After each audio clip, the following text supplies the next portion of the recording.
ఈ రోజు సీఎం గారు ఇక్కడ విద్యార్థులకు మేము మద్దతుగా ఇక్కడ పోతుంటే పోలీసులదే విద్యార్థులకు కేటీఆర్ కాన్ఫరెన్స్ కాబట్టి ఇక్కడ పోలీసులదే మమ్మల్ని ఇబ్బంది పెడుతుంది.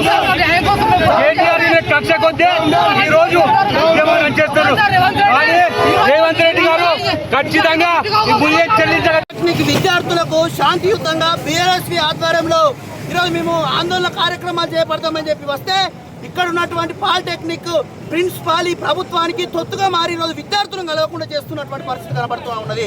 ఈరోజు ముఖ్యంగా ఈరోజు ఇక్కడ ఉన్నటువంటి మన తెలంగాణ రాష్ట్ర ముఖ్యమంత్రి ఈరోజు పాలిటెక్నిక్ విద్యార్థుల జీవితాలతో ఆటలు ఆడుకున్నటువంటి ప్రయత్నం చేస్తున్నటువంటి పరిస్థితి ఉన్నది. ఈరోజు విద్యార్థులకు ఈరోజు స్కిల్ యూనివర్సిటీ పేరిట ఈరోజు ప్రైవేటీకరణ చేసేటువంటి ప్రయత్నం ఈరోజు రేవంత్ రెడ్డి ప్రభుత్వం చేస్తూ ఉన్నాడు. ఈరోజు ప్రభుత్వం చేతగాక ఈరోజు ప్రైవేట్ కార్పొరేట్ శక్తులకు ఈ పాలిటెక్నిక్ విద్యా వ్యవస్థ మొత్తం కూడా వాళ్ళకి అప్పచెప్పి ఈరోజు దారదత్తం చేసేటువంటి ప్రయత్నం చేస్తున్నటువంటి పరిస్థితి ఉన్నది. దీనివల్ల పాలిటెక్నిక్ విద్యార్థులు పూర్తిగా నష్టపోయేటువంటి పరిస్థితి ఉన్నది. ఈరోజు స్కిల్ డెవలప్మెంట్ పేరిట గతంలో చూసుకున్నాం ఐటీఐ లాంటి కోర్సులు ఈరోజు పూర్తిగా ఈరోజు ఆదరణ లేనటువంటి పరిస్థితి ఉంది.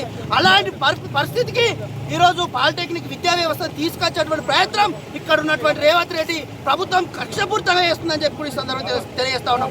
100 సంవత్సరాల చరిత్ర ఉంది పాలిటెక్నిక్, 100 సంవత్సరాల చరిత్ర ఉన్న ఈ విద్యా వ్యవస్థలు మొత్తం కూడా